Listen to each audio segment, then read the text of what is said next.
वो जो फ्रेम है जिसमें कि मीडिया के लोग सोनिया गांधी से पूछ रहे हैं, राहुल गांधी और प्रियंका वाड्रा, ये तीनों ही नजर आ रहे हैं। इसके अलावा कांग्रेस का कोई और नेता मुझे उस फ्रेम में नजर नहीं आ रहा है। और आप ये सोचिए, राहुल गांधी कहते हैं भाषण बड़ा बोरिंग था। वो नेता प्रतिपक्ष है, इस वक्त एलओपी है लोकसभा के, भाषण बड़ा बोरिंग था। भाई आप क्या वहां पर ही सोच कर आए थे नाच गाना होगा? वो मोदी सरकार ने क्या क्या उनकी उपलब्धियां रही हैं वही तो बताएंगी राष्ट्रपति महोदया, और आगे का रोड मैप क्या है वो बताएंगी। वो आपको बोरिंग लग रहा है तो फिर तो आप इटली जाइए, थाईलैंड जाइए। देखिए, कुछ समय पहले आपको याद होगा जब प्रियंका वाड्रा ने नामांकन भरने के लिए वो वायनाड जा रहे थे, तब खरगे जी को उन्होंने घुसने नहीं दिया। उस समय भी उनका अपमान किया था। ठीक है, मुझे ये गलत लगा कि वो एक सीनियर नेता है कांग्रेस के लिए, उन्होंने बहुत काम भी किया है। तो मेरा, देखिए, वैचारिक मतभेद हो सकता है पर एक सम्मान होना चाहिए। अब तो ये समझ लीजिए, ये अपने आप को समझते हैं the first political and the only political dynasty जिसको भारत पे रूल करना चाहिए। बाकी इनके नजर में कोई भी नहीं है, और जिस हिसाब से इनके तेवर है, इट इज एन ऑटोक्रेसी। जो इटली में फासिज्म का ये लोग बीजेपी के ऊपर बोलते हैं, मुझे तो ये सोनिया गांधी और राहुल गांधी दोनों फासिज्म का स्वरूप ही लग रहे हैं। और डेमोक्रेसी नाम की कोई चीज नहीं है। इनको डेमोक्रेसी क्या होती है इनको मालूम नहीं है। जब इनकी 10 साल की सरकार थी यूपीए में, तब ये खुद चेयरमैन बन गई थी एनएससी की, जिसमें सारे डिसीजन ये लेती थी और मनमोहन सिंह को आगे रखती थी। देखिए, मैं अभी मनमोहन सिंह जी नहीं है, बट बहुत ही अच्छे नेता भी थे उस समय। उन्हें नहीं करना था ये चीज में, उनको फ्रंट नहीं बनना था। बट आपने ये देखा कि ये डेमोक्रेसी कभी फॉलो करते नहीं है। इनको भाषा का कैसे उपयोग किया जाता है वो मालूम नहीं रहता, और जर्नलिस्ट कभी इनके अगेंस्ट बोलते भी नहीं है, क्योंकि क्या बात का है मुझे समझ में नहीं आता। जो एक होता है एटिकेट, डेकोरम होता है, स्कूल के बच्चे को सिखाया जाता है कि आप किस तरह से बोलना, किस शब्द को नहीं बोलना। यहाँ पे आप जिस हिसाब से स्टेटमेंट दे रहे हो, जैसे तो इनको लग रहा है कि इनको कोई डर ही नहीं है। पब्लिक जानती है कि ये लोग समझ रहे हैं कि पब्लिक ऐसी है कि इनकी जो भी बातें हैं इग्नोर कर दी जाएगी और इनके ऊपर कोई टिप्पणी ना कर सके। उसके ऊपर इनकी पूरी मीडिया, जो इनकी खरीदी हुई मीडिया आ जाती है, और कभी भी कुछ भूल चूक से कुछ बोल दिया जाए तो उसके ऊपर एक तरह से बवाल क्रिएट कर दिया जाता है। और यहाँ पे कॉन्स्टिट्यूशनल पोस्ट है ये, president of India, the first lady, the first citizen of India, the supreme commander of the arm forces. अगर आज देश में इमरजेंसी लगा दे तो प्राइम मिनिस्टर भी कुछ नहीं कर सकते। इतना पावर है प्रेसिडेंट के पास, जो कभी एक्सरसाइज नहीं किया गया। This is the highest form of maturity in our constitution, we should be proud of it. कि यहाँ पे मुझे एक चीज डर लगता है कि बाई चांस कभी कांग्रेस पावर में आ जाए और वापस पावर खो दे, तो ये माँ बेटे कैसे रिएक्ट करेंगे? वो पीसफुल ट्रांजिशन ऑफ पावर होने देंगे? वो भी मुझे डाउट है, क्योंकि इनका एटीट्यूड ही खराब है। बिल्कुल सही कह रहे हैं आप सर। और आप ये कह रहे हैं ना कि मल्लिकार्जुन खड़गे का अपमान किया था, बाहर खड़े रखा था। वो तस्वीरें मेरी नजरों के सामने भी घूम गई। दरवाजे की आधा दरवाजा खुला था, वहां से वो देख रहे थे कि कैसे नामांकन भरा जा रहा है प्रियंका वाड्रा की तरफ से, जबकि प्रियंका का बेटा अंदर बैठा था। अगर वहां पर सर ये कहा जा सकता है प्रोटोकॉल था कि ज्यादा लोग अंदर नहीं आ सकते, तो उस बेटे को बाहर भेजकर मल्लिकार्जुन खड़गे जो पार्टी के अध्यक्ष हैं उनको तो अंदर बुलाया जा सकता था। पर सर फिर दूर क्यों जाना? जब सोनिया गांधी 1998 या 99 में कांग्रेस की अध्यक्ष बनी थी, तो वो जो सीताराम हुआ करते थे इनकी पार्टी के, उनके साथ इन्होंने अध्यक्ष के साथ क्या किया था? उनको तो बाथरूम में बंद कर दिया था ताकि सोनिया गांधी के अध्यक्ष बनने के रास्ते में वो रोड़ा ना अटका सके। वो भी तो दलित थे।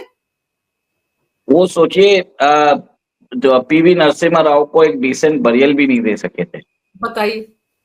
हमें ये भी देखना चाहिए, नरसिम्हा राव एक ऐसे नेता थे जो मुझे मालूम है 8 लैंग्वेजेस आती थी। He was known as an eminent scholar. ठीक है, उनकी भाषा पे पकड़ थी। और उस समय 91 के टाइम पे जो क्रिटिकल टाइम था, उस समय लोग बोलते हैं कि the draft of liberalisation was prepared by Manmohan Singh. नहीं, the draft of liberalisation was prepared by Subramanian Swamy, implemented during the PV Narasimha Rao government. उन्होंने देखा कि ये अगर देश के लिए सही है तो उन्होंने किया भी था। और एक तरह से he was above the party line. मतलब अब देखते देश के हिसाब से सोचते थे। ठीक है, वो उस समय न्यूक्लियर टेस्ट नहीं कर पाए क्योंकि उनकी पार्टी में मुझे लगता है कोई मोल था जिन्होंने यूएसए को बोल दिया होगा। ठीक है, नहीं तो 1995 में भी न्यूक्लियर टेस्ट कर लेते, ऐसी बात थी।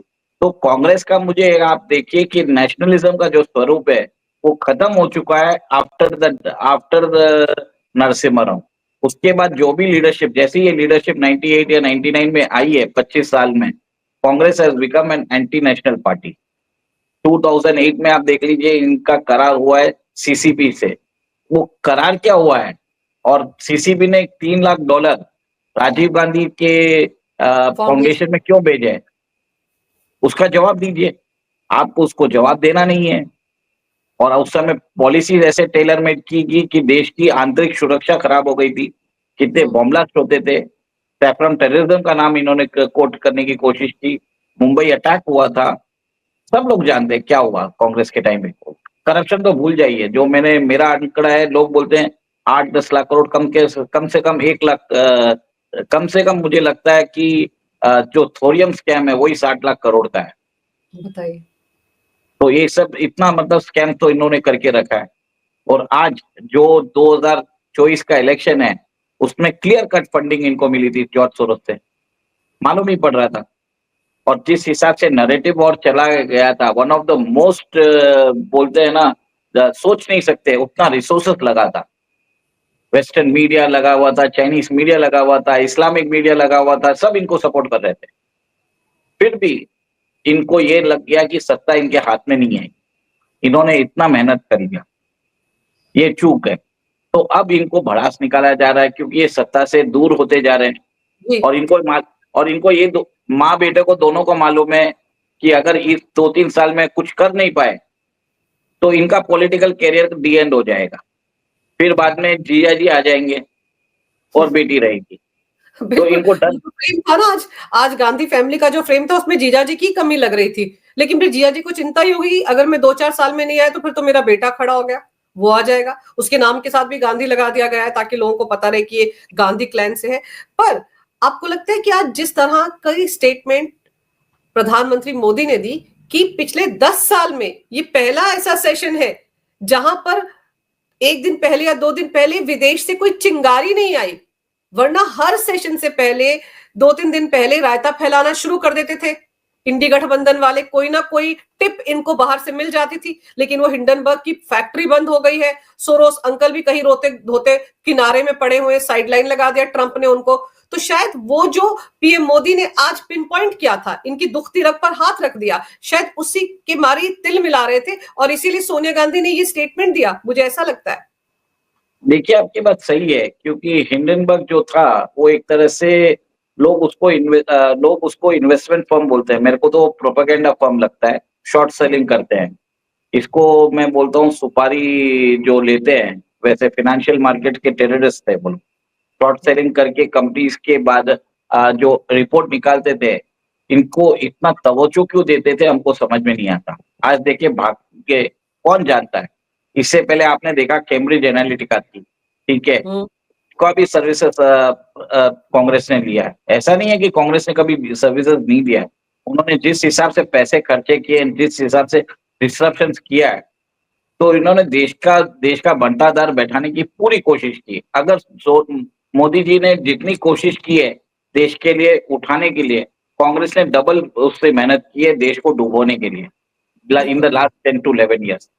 और मेरा ये मानना है कि आगे जाके भारत को अभी प्रधानमंत्री को फ्रंट फुट पे खेलना पड़ेगा, उनको ये चीज बताना पड़ेगा कि आप अपनी हद पे रहिए। देश के विघटन और देश के अंदर आंतरिक सुरक्षा इंपॉर्टेंट है।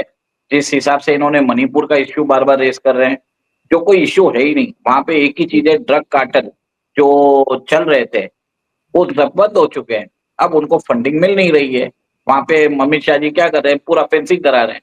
फेंसिंग करने से क्या होगा, फ्री मूवमेंट ऑफ पीपल नहीं हो पाएगा, रेगुलेटेड होगा। आपको आईडी देनी पड़ेगी। आप आईडी देने के लिए तो आप अगर आपको यूएस से जाना है तो वहां पे आप रेटिना बायोमेट्रिक सब देते हैं, तो भारत में देने में क्या तकलीफ है। सबसे पहले तो हमें ये पूछना चाहिए, आपको ट्रैकिंग में आने की क्या तकलीफ है, या तो आप चोरी काम कर सकता है ऐसे। तो इन सब का फंडिंग बंद हो गया है, सबसे बड़ा प्रॉब्लम ही इनको यही हुआ है। और जब भारत जोड़ो यात्रा ये निकालते हैं तब अरुणाचल को स्क्रिप्ट कर देते हैं, हाँ, क्योंकि इनके जो मास्टर्स है लॉर्ड जी जिनपिंग से उधर से डायरेक्शन आया होगा कि आप उधर मत जाइए। अगर मेरे हिसाब से अगर कांग्रेस सरकार आ जाती है तो अरुणाचल लद्दाख सब कांग्रेस सब चीन को दे देगी। वो तो सीधा ऑर्डर दे देगी सेना को, आप हट जाइए।